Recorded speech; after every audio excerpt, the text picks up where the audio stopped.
नमस्कार दर्शक बंधु ओडिया हरर वर्ल्ड चैनल को आपण मानकु स्वागत। आमर ही चैनल माध्यम आमे आपण मानकु रोमांचकर हरर स्टोरी माने भेटी देउ। तेणु एहीपरि भावे हरर स्टोरी मान देखिया पई आम चैनल को सब्सक्राइब लाइक एंड शेयर करंतु। धन्यवाद।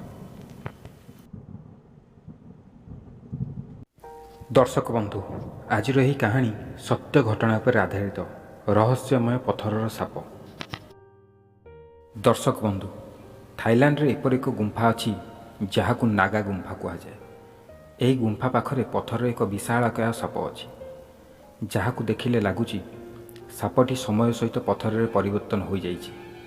चलंतु यही रहस्यमय पत्थर साप विषय जानिबा। थाईलैंड रो पू लेंका नेशनल पार्क रे अच्छी यही नागा केव। थाई भाषा रे नागार अर्थ हेउछि साप एवं भारत रे मध्य नागार अर्थ हेउछि साप। किंतु थाईलैंड रो यही गुंफा को नागा गुंफा कहुए कारण से गुंफार आकृति देखिया पूरा साप भली जहाँकि बहुत बड़ अटे।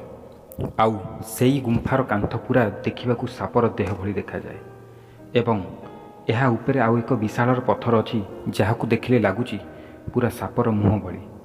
थाईलैंड लोकंकर कहवा अनुसायी यही गुंफा गोटे श्रापित सापर जहाँकि अभिशाप पाइबा परे पत्थर रे परिवर्तन हो जाइछि।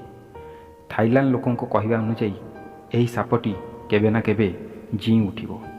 किंतु भाविबार कथा जे यही सापटी जी उठिया परे भविष्य रे कौन हेबो।